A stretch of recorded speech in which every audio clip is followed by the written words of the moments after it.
नमस्कार प्रिय प्रतियोगी मित्रों, आप सभी का मेरे YouTube channel UP PCS maker point व मेरे ऐप प्रयागराज पीसीएस निबंध में हार्दिक स्वागत है। प्रिय मित्रों,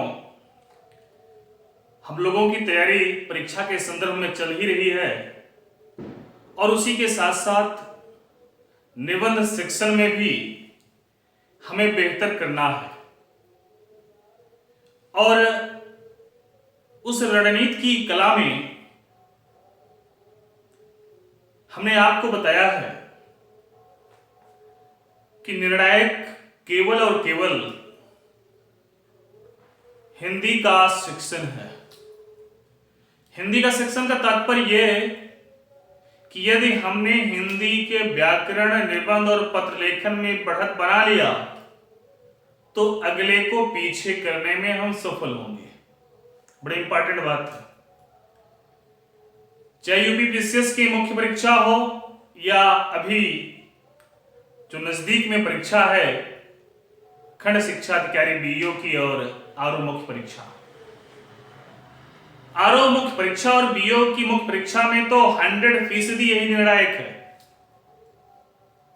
और मैंने आपको अपने क्लास के माध्यम से निबंध लिखने की कला का विकास करने का प्रयास किया। मेरा प्रयास है कि आप में निबंध लिखने की कला का विकास हो और आपका कर्तव्य है कि आप पूर्णतः मुझ पर आश्रित न रहते हुए केवल मेरे मार्गदर्शन का लाभ उठाएं और आप स्वयं निबंध लिखने का प्रयास करें। आपको मैंने फ्रेमिंग करने की कला सिखाई, आपको मैंने प्रस्तावना लिखने की कला सिखाई, उपसंहार लिखने की कला सिखाई, मुख्य भाग लिखने की कला सिखाई और मैंने सभी संभावित और महत्वपूर्ण, जैसा कि मैंने आपको क्लास एडमिशन लेते समय मैंने आपको सूचित किया था कि मैं 10 निबंध पर आपको वीडियो क्लास और पीडीएफ दूंगा। मैंने पीडीएफ 10 निबंध की आपके टेलीग्राम ग्रुप में भेज दिया है।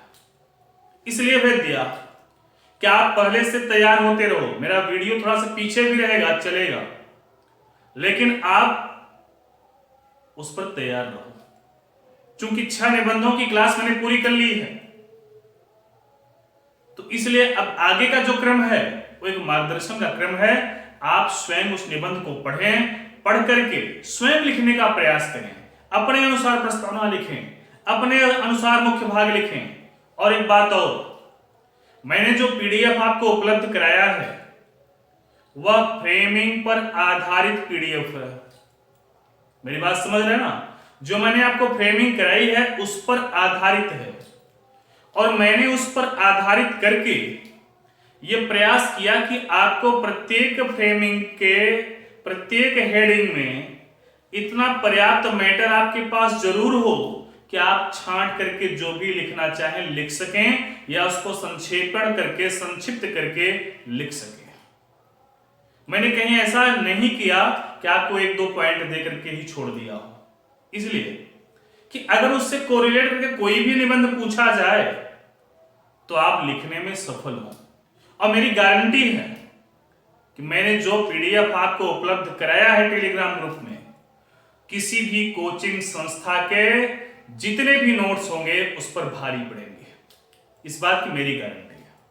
अब आपको उसको धार देने की जरूरत है, उसको दिशा देने की जरूरत है। और ये 10 निबंध ये नहीं है कि आपको रट के लिखना है एग्जाम में, या मेरा 100% गेस है कि ये आएगा ही, ये मैं गारंटी नहीं दे सकता। लेकिन मैंने ये प्रयास किया कि आपको हर सेक्शन से एक निबंध से जोड़ने का प्रयास किया कि आपको उसकी कला डेवलप हो जाए, आप में कला का विकास हो जाए कि आप अच्छे से निबंध लिख सकें। चूंकि रटा रटाया निबंध कभी भी अच्छा नहीं होता। हालांकि मैंने ये प्रयास किया कि आपको महत्वपूर्ण निबंध मिले, लेकिन मैं 100% आपको गारंटी नहीं दे सकता कि मैं आपको झूठी गारंटी दे दूं अन्य कोचिंगों की तरह, अन्य संस्थाओं की तरह कि नहीं जो मैं पढ़ा रहा हूं उसी में से आएगा। ये मैं नहीं कर सकता। आ जाएगा बहुत अच्छी बात, नहीं आएगा तो आप हमारे स्टूडेंट हैं, इतने बुद्धिमान हैं, इतना मैंने आपके साथ मेहनत किया है। मुझे विश्वास है कि आप परीक्षा में बेहतरीन प्रदर्शन करेंगे और सर्वोत्कृष्ट अंक प्राप्त करके आप सफलता का कीर्तिमान स्थापित करेंगे। आइए आज हम लोग महत्वपूर्ण निबंध एक देश एक संविधान पर चर्चा करते हैं, जिसे हम दूसरे नाम से भी जानते हैं कि धारा 370 हटाना एक ऐतिहासिक कदम। और हमें ये लग रहा है कि ये तीनों परीक्षाएं जो आगामी हैं, हालांकि पूर्व की परीक्षा में पूछा भी जा चुका है एक देश एक संविधान, लेकिन आगामी तीनों परीक्षाओं में पुनः संभावित है, चाहे बीओ की मुख्य परीक्षा में, चाहे आरओ की मुख्य परीक्षा में, और चाहे पीसीएस की मुख्य परीक्षा में। और मैंने आपको बताया है प्रारंभ में ही कि सबसे इंपॉर्टेंट बात है फ्रेमिंग करना। फ्रेमिंग करना आपको आ गया तो आप में पूर्णतः विकास हो गया निबंध लिखने का। और जब मेरे प्रतियोगी छात्र मैसेज करते हैं, जो मेरे क्लास को ज्वाइन किए हैं, मेरे पेड चैनल को, मेरे पेड ऐप को ज्वाइन किए हैं, कि सर आपका निबंध का जो फ्रेमिंग है, जो कॉन्सेप्ट है, जो प्रस्तावना है, जो उपसंहार है, बहुत अच्छा है, तो मुझे भी खुशी मिलती है कि मेरी मेहनत सही दिशा में जा रही है, इन लोगों को लाभ हो रहा है। लेकिन उससे ज्यादा मैं इसका पूरा का पूरा श्रेय आपको देना चाहूंगा कि आप उसका जजमेंट करते हैं कि अच्छा है कि नहीं है, आपके समझ में आ रहा है कि नहीं आ रहा है, ये महत्वपूर्ण है। आइए, हमने बताया कि सबसे पहला पॉइंट प्रस्तावना, बिना इसके तो निबंध ही बेकार। निबंध का कोई मतलब नहीं बिना इसके भैया, इसलिए प्रस्तावना की चर्चा जरूर करो आप। प्रस्तावना बहुत जोरदार होना चाहिए, यथार्थ होना चाहिए, और आगे जो बात आपको करना है उसकी एक स्पष्ट झलक इसमें दिखाई पड़े कि आप किन किन मुद्दों को आप संदर्भित करना चाह रहे हैं। दूसरी बात, अब हम आते हैं धारा 370 की पृष्ठभूमि में कि धारा 370 आया कैसे।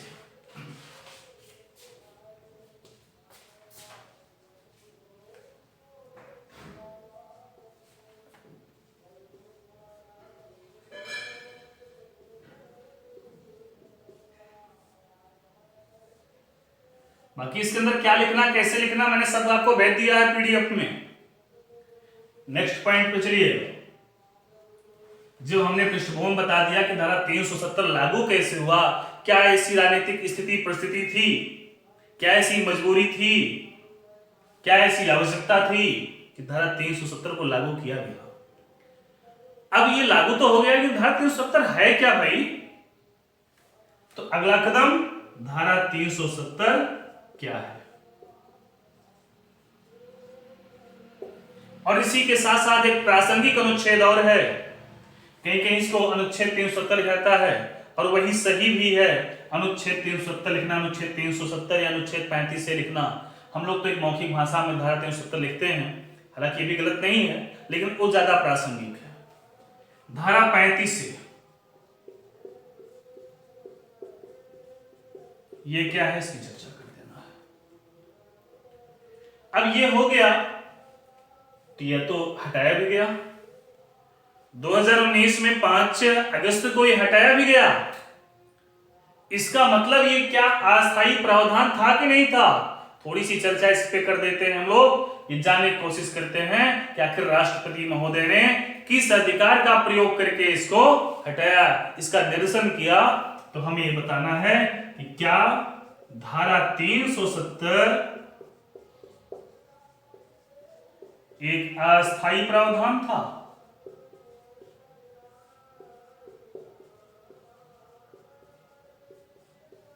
इसकी चर्चा कर देना है। और ध्यान दीजिए, मैंने आपको पर्याप्त मैटर दिया है पीडीएफ में, उतना नहीं लिखना है, उतना नहीं लिखना, इस बात को ध्यान दीजिएगा। जितने भी पीडीएफ के मैटर मैंने दिया है आपको पर्याप्त दिया है। अगर आप इसको मॉड्यूल पे लिखेंगे 700 शब्दों में ना, तो बहुत सोच समझ के चलना पड़ेगा। इसलिए आप जरूर प्रैक्टिस कर लीजिएगा, और लिख करके मेरा विनम्र निवेदन है आपसे कि आप मुझे जरूर भेज दीजिएगा। मैं उसे देखूंगा, थोड़ा सा आगे पीछे 2-4 दिन हो सकता है देखने में, लेकिन देखूंगा जरूर मैं। आइए, अब ये भी हो गया कि क्या धारा 370 एक अस्थायी प्रावधान था। अगर ये भी मैं जान लिया, धारा 370 भी जान लिया, तो धारा 370 से समस्या क्या थी मुझे? भाई क्या प्रॉब्लम थी जो मुझे हटाना पड़ा, क्या कारण था हटाने का? तो अगला है धारा 370 से क्या समस्या थी,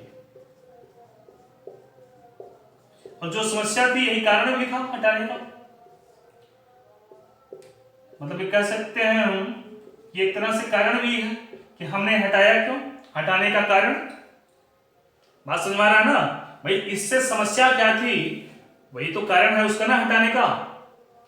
इसके बाद अब हम समस्या भी जानेंगे, कारण भी जानेंगे हटाने का। हटाया कैसे है भाई, ये धारा 370 का हटाया जाना।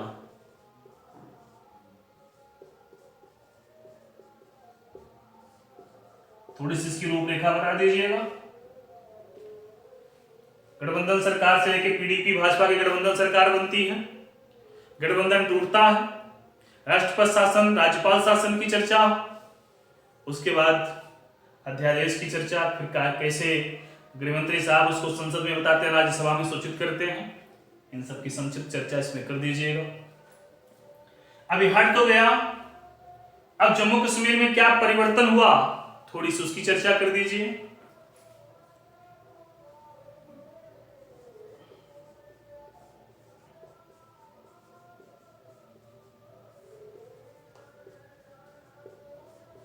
भाई जम्मू कश्मीर एक अलग केंद्र शासित प्रदेश बना, विधानसभा युक्त। लद्दाख केंद्र शासित प्रदेश बना, लेकिन वहां विधानसभा नहीं है।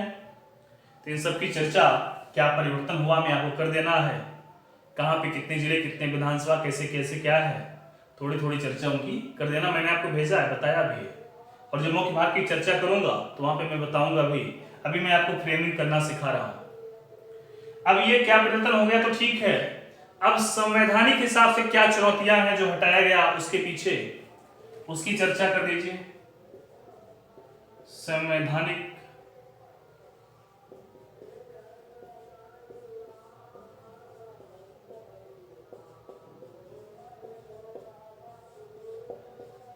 इनकी भी चर्चा हो गई भैया। प्रभाव क्या है इनका, किसका, धारा 370 को हटाने से क्या प्रभाव पड़ेगा, किन किन क्षेत्रों में क्या लाभ मिलेगा, सामाजिक क्षेत्र में क्या लाभ होगा, आर्थिक क्षेत्र में क्या होगा, राजनीतिक क्षेत्र में क्या होगा, ऐसे ही सभी क्षेत्रों में हमें जो इससे संबंधित क्षेत्र हैं उनकी चर्चा कर देना है। तो धारा 370 हटाने का लाभ, हटाने का लाभ या प्रभाव कह सकते हैं, इसकी चर्चा यहां कर दीजिए। कोई समस्या तो नहीं हो रही ना। अब ये लाभ प्रभाव भी हम जान गए, ये भी जानना है कि हमारे पड़ोसी देश और वैश्विक स्तर पर किस तरह से प्रतिक्रिया इस पर आई है। क्योंकि जितना आप बहुआयामी बनाएंगे निबंध को ना, उतना अच्छा मिलेगा नंबर, उतना ही जोरदार नंबर आपको मिलेगा। अगला है वैश्विक प्रतिक्रिया।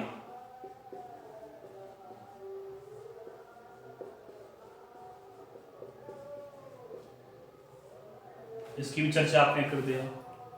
अब प्रभाव भी जान गए, लेकिन क्या धारा 370 को हटाने से ही सारी प्रॉब्लम सॉल्व हो गई क्या? ऐसा तो नहीं हुआ भाई, कुछ चुनौतियां तो हैं। आज भी अलगाववादी तत्व तो वहां पे सक्रिय होने की कोशिश कर रहे हैं, आतंकी घटनाएं हो रही हैं, कहीं न कहीं अभी भी विकास थमा हुआ, रुका हुआ है। तो हमें इनको गति देने की जरूरत है ना, विकास को गति दिया जाए, आतंकवादी अलगाववादी तत्वों पर लगाम लगाया जाए, शिक्षा का विकास किया जाए, आधारभूत संरचना का विकास किया जाए, सड़क का विकास किया जाए, रेलवे का विकास किया जाए, तभी तो अच्छा होगा ना। तो अब ये चुनौतियां क्या क्या है उसमें, उसकी चर्चा कर देना है, आगे की राह और चुनौतियां सब पर विस्तार से मैंने मैटर आपको पीडीएफ में दिया है, आप पढ़िएगा, पढ़ करके स्वयं लिखने का प्रयास करिएगा। सुझाव, अब आपका व्यू इसमें जाता है, सुझाव में, प्रभाव में भी एक तरह से आपका व्यू जाता है। सुझाव, क्या आप सुझाव देना चाहते हैं, क्या क्या करना चाहिए केंद्र सरकार को, वहां की जनता को क्या करना चाहिए, वैश्विक स्तर पर क्या होना चाहिए, इन सब बातों की चर्चा यहां पे करेंगे। और नेक्स्ट और लास्ट है उपसंहार ये सकारात्मक होता है, निष्कर्षात्मक होता है और उसी संदर्भ में लिखा जाता है। हमें लगता है कि आप आसानी से समझ गए होंगे फ्रेमिंग कैसे की जाती है। इतनी प्रैक्टिस बना लो आप फ्रेमिंग करने की, कोई भी टॉपिक मिले आप फटाफट फ्रेमिंग करो। ये ऐसे ही मुझे नहीं आया, आप लोगों के साथ पढ़ते पढ़ाते प्रैक्टिस करते ऐसे ही आ गया और आपको भी आएगा। और कोई भी निबंध आपको टफ नहीं लगेगा।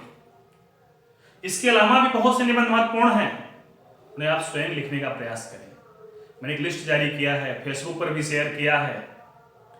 मेरा फेसबुक प्रोफाइल आप जानते हैं ना, इसी नाम से ही है, इंजीनियर दुर्गेश चांडिल्य के नाम से आप फेसबुक प्रोफाइल देखेंगे, उस पर भी मैंने शेयर किया है, पेज पर शेयर किया है, टेलीग्राम ग्रुप में जो आपने ज्वाइन किया उसमें भी शेयर किया है। आप वहां से देखिए कि सर जो पढ़ाए हैं इसके अलावा क्या बच रहा है। आइए हम स्वयं से देखते हैं, स्वयं से सर्च करते हैं, स्वयं से लिखते हैं, तब होगा ना भाई। निबंध का क्षेत्र उतना सीमित है नहीं कि जो मैंने 10 निबंध पढ़ा दिया उसी से हो जाएगा, ऐसा तो नहीं है ना। आपको मैं गलतफहमी में नहीं रह सकता और ना आप गलतफहमी में रह सकते हैं भाई।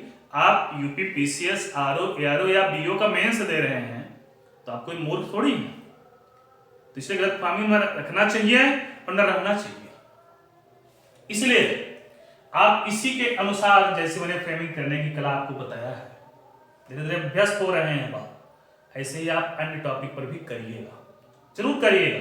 लिखकर भेजिएगा मुझे, मैं उसे देखूंगा कि आपने गलती क्या किया है, किसको ऊपर करना किसको नीचे करना, ये आपको मैं बताऊंगा। ये 50% आपका निबंध बेहतर कर देता है। चलिए प्रस्तावना पे चलते हैं हम लोग। इस तरह का एक पीडीएफ मैंने आपको भेजा है ना प्रस्तावना के लिए, सब गया है, देखिएगा। प्रस्तावना को मैंने कोरिलेट करना चाहा है, बहुत महत्वपूर्ण बनाने की कोशिश किया है, थोड़ा सा ध्यान दीजिएगा। कहने को तो कहा जाता था भारत एकता सूत्र में बंधा देश, कहा जाता था ना, हम क्या कहते थे, कश्मीर से लेकर कन्याकुमारी तक भारत एक है। लेकिन कहीं ना कहीं चीज था कि 2 संविधान और 2 झंडे की बात, 2 व्यवस्थाओं की बात होती थी, तब खटकता था कि यार ये कैसा है कि हम बाहर से तो ऐसा दिखते हैं, अंदर से हम में विभाजन है, ये अच्छा नहीं लगता था। इसीलिए मैंने इसको जोड़ा है उस चीज से कि कहने को तो कहा जाता था कि भारत एकता सूत्र में बंधा देश, पर 2 झंडे संविधान अलग, कैसे रहता सम्मान शेष। भाई हम एक तरफ कह रहे हैं कि एकता सूत्र में बंधा देश है भारत, और दूसरी तरफ 2 झंडे हमारे यहां, नागरिकता के लिए 2-2 नियम चल रहे हैं, संविधान अलग अलग है, हमारे सभी कानून वहां नहीं लागू होते थे। भाई ये कौन सी व्यवस्था है? आगे देखिएगा, मैंने इसमें 4 पंक्ति स्वरचित प्रयोग किया है। केंद्र सरकार ने एकता देश की तोड़ रही उस धारा का ही नाश किया। किस धारा का? जिसने 2 झंडे, 2 संविधान की बात किया, 2 तरह की नागरिकता की बात किया, महिलाओं के साथ विभेदकारी नीति की बात किया, मताधिकार से संबंधित विभेदकारी नीति की बात किया, सूचना अधिकार, शिक्षा का अधिकार जहां लागू नहीं होता था, ऐसे धारा 370 का उन्होंने क्या किया? नाश कर दिया, मतलब से समाप्त कर दिया। केसर की घाटी को फिर से हर्षित, मैंने वहां की प्राकृतिक सुंदरता को जोड़ने का प्रयास किया है कि केसर की घाटी को फिर से हर्षित, वह डल वहां की झील है ना, डल के दर्पण को चमकाने का काम किया। तो ये इंपॉर्टेंट बात मैंने आपको बताया। आगे देखिएगा, वसुधैव कुटुंबकम, इसके माध्यम से मैंने जोड़ने का प्रयास किया कि इस धरती पर रहने वाला प्रत्येक नागरिक, प्रत्येक व्यक्ति हमारे परिवार का है, हम तो उस विचारधारा को मानने वाले लोग हैं। तो वसुधैव कुटुंबकम के वास्तविक प्रणेता कौन है? जिनके श्लोक में वसुधैव कुटुंबकम ये वाक्यांश आया है, ये श्लोक का एक अंश आया है, उनके उस श्लोक में ही पूरी तरह से वसुधैव कुटुंबकम पहली बार उन्हीं के श्लोक में मिला है। ये वसुधैव कुटुंबकम जो हम कहते हैं, ये महान कवि उद्भट की पंक्ति से मिला है। तो वसुधैव कुटुंबकम के वास्तविक प्रणेता, संस्कृत के महान विद्वान, महान कवि उद्भट की पवित्र धरती पर यह अलगाववाद, आतंकवाद का खूनी खेल क्यों खेला जाता है? शायद धारा 370 हटाने का एक कारण यह भी रहा कि वहां अलगाववादी तत्व पनप रहे थे, आतंकी अपने पैर पसार रहे थे। ध्यान दीजिएगा, फिर मैंने शारदा देश से संबोधित किया है, क्योंकि प्रारंभ में इस धरती को शारदा देश कहा जाता था, कश्मीर राज्य को। और शारदा देश का मतलब है ऐसा स्थान जहां मां सरस्वती का निवास हो, विद्या की अधिष्ठात्री देवी का निवास हो। अगर उस स्थान में, उस स्थल पर आतंकी निवास करें, आतंकी घटनाएं हो, तो ये तो घृणित है ना, ये तो उस पर कलंक है, उस शारदा देश पर एक धब्बा है। इसलिए मैंने शारदा देश का नाम लेकर के कश्मीर की मुख्य भावना को उभारने का प्रयास किया है, मुख्य पटल पे लाने का प्रयास किया है कि शारदा देश की इस भूमि पर शिक्षा की अखंड ज्योति न जलाकर धार्मिक कट्टरता की बारूदी जाल क्यों बिछाई जाती है। आए दिन वहां बारूद के सुरंग मिलते हैं, बारूदी सुरंग मिलते हैं, बारूद के माध्यम से विस्फोट होता है, घर घर में आतंकियों को पैदा करने की कोशिश अलगाववादी तत्वों द्वारा और हमारे पड़ोसी देश के द्वारा की जाती है। फिर ध्यान दीजिएगा, आखिर कब तक कश्यप ऋषि की कर्मस्थली कहा जाता है। ऐसी मान्यता है, धार्मिक मान्यता, कि कश्मीर कश्यप ऋषि के द्वारा बसाया गया है, उनकी कर्मस्थली रही है।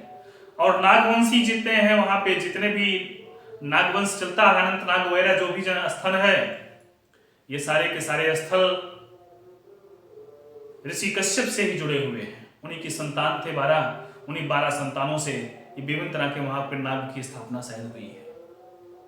धार्मिक मान्यता है कि आखिर कब तक कश्यप ऋषि की कर्मस्थली के युवाओं को बरगलाकर उन्हें देशद्रोही आतंकी बनाया जाता। भाई कब तक आप बनाते? मां वैष्णो की निवास स्थली जम्मू, मां वैष्णो का कहां पे है स्थल, पवित्र स्थल जम्मू में है। वह ऋषि परंपरा, त्रिखात शास्त्र और सूफी इस्लाम के संगम स्थली, इन तीनों की संगम स्थली है। किसकी? ऋषि परंपरा की, त्रिखा शास्त्र की, सूफी इस्लाम के संगम स्थली कश्मीर में। इसी घाव को भरने के लिए ऐतिहासिक और क्रांतिकारी माह अगस्त में वर्तमान केंद्र सरकार ने एक नई तारीख 5 अगस्त 2019 भी जोड़ दिया। वैसे भी हमारा अगस्त माह बहुत क्रांतिकारी है। 15 अगस्त हमेशा इस भारतवर्ष में अजर अमर रहेगा। और हमारे देश के कई महत्वपूर्ण निर्णय अगस्त माह में हुए।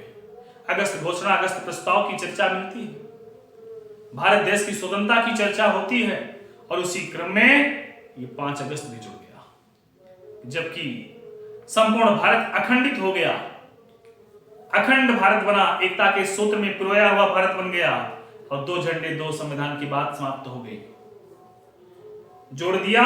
और ऋषि सांडिल्य, क्योंकि ऋषि सांडिल्य भी कहां से जुड़े थे? कश्मीर से।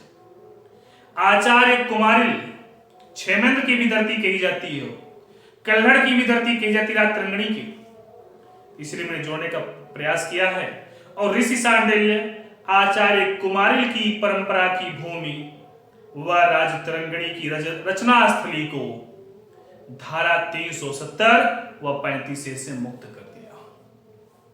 मैंने इस प्रस्तावना के माध्यम से जम्मू कश्मीर की उस कश्मीरियत को उभारने का प्रयास किया और आपको ये बताने की कोशिश किया इस प्रस्तावना के माध्यम से कि आगे हम किन किन मुद्दों पर बात करने वाले हैं। क्योंकि आतंकवाद, अलगाववाद मिला, धार्मिक कट्टरता मिली, विभेदकारी नीति की चर्चा हुई और धारा 370-35 की मुक्तिकरण की चर्चा हुई। इन्हीं पर हम आगे चर्चा करेंगे। तो यहां तक कोई समस्या नहीं होनी चाहिए।